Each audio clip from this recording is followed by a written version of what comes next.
Notice how close I am. I can throw these shots. It just slides just past. So they slip way out here. And so what happens is now I have a new target. Hey guys, thank you for checking out our video today. Like, subscribe, comment down below, hit the bell so you can be notified every time we get a new video. Today we're gonna be working on small head movements and why it's so important and effective. Let's get started.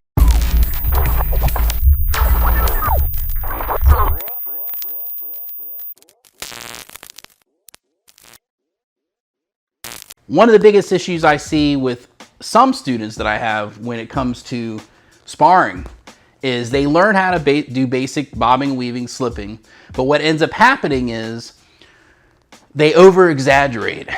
Over-exaggeration takes place. When you over-exaggerate with slips, ducks, bob and weaves, what happens is it gets you farther away and creates a larger line of opening for a person to fire off at them, okay?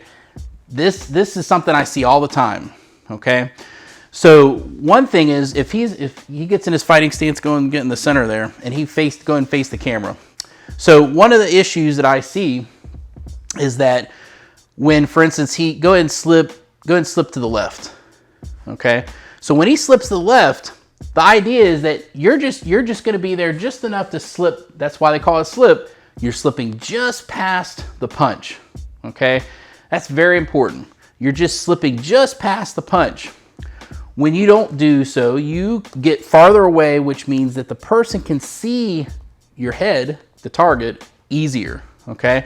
So for instance, he slips the other side, just that much. It's actually even a little bit smaller than that. It's about right there, okay? So he slips the other way, and he slips the other way, okay? Now he faces me, okay?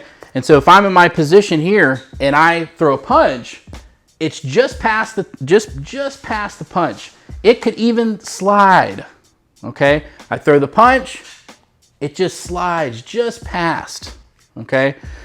I'm gonna do the cross, he slips the other way, and he's just in position right here, okay?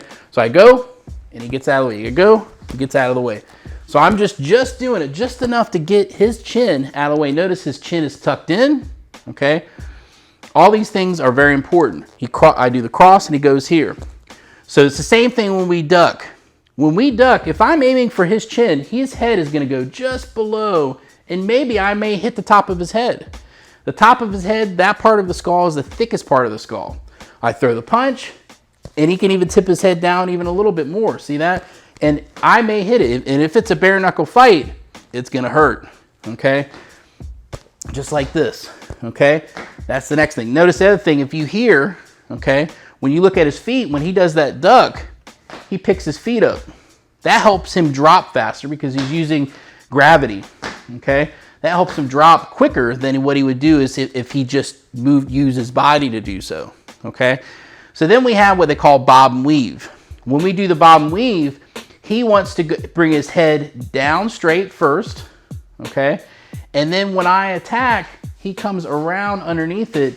But when he bob and weaves, he's gonna be over his, what I call center mass, okay?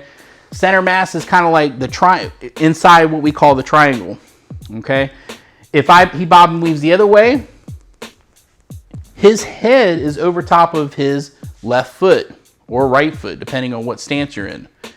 The idea is that we have to constantly be monitoring and maintaining the proper alignment of where our head, our hips, and our feet are. If we overdo it, so what happens a lot of times is when I'm in position, when I throw a punch, he may slip all the way over here. This is what happens a lot. They overly slip. They slip way out here. And so what happens is now I have a new target, and I come in with this shot right here. Okay, this is a big problem that I see a lot. I throw a cross and he slips way too much, like this.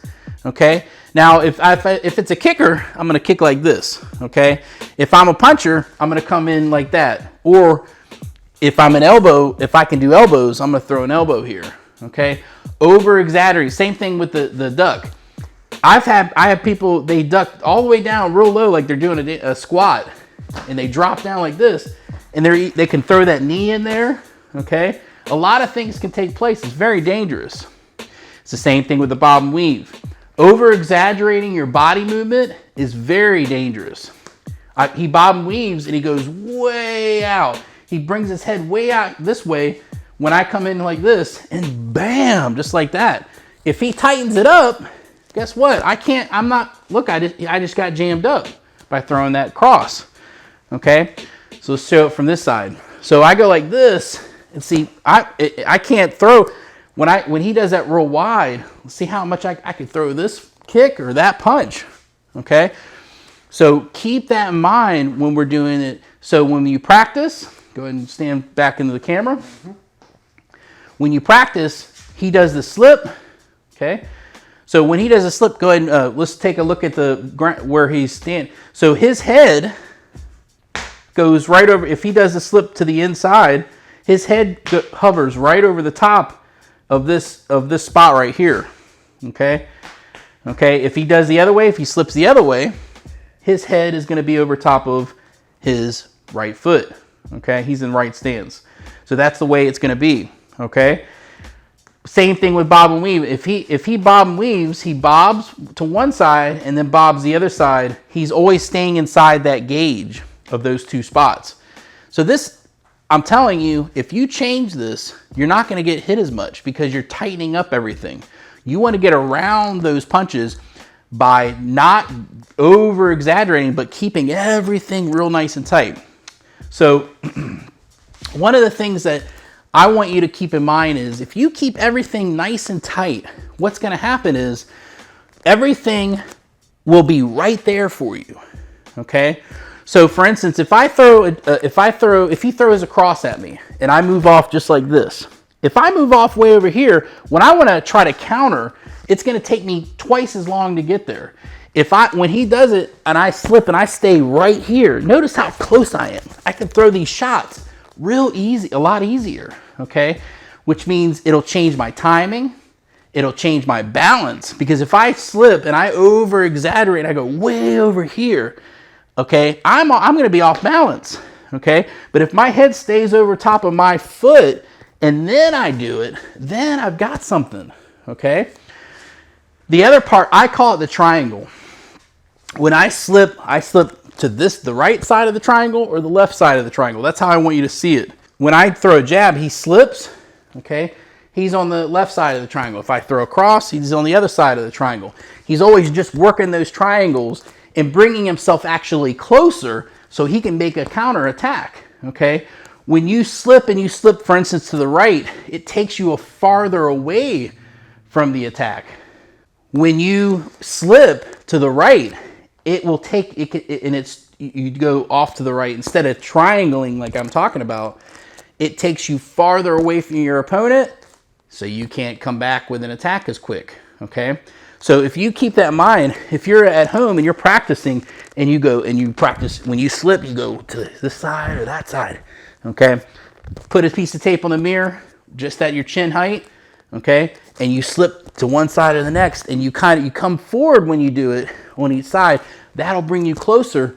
You're able to get that punch in so much faster and so much quicker. Guys, check out my body evasion video. My body evasion video will help you with slips, ducks, bob, and weaves, okay? I hope this video helped you out.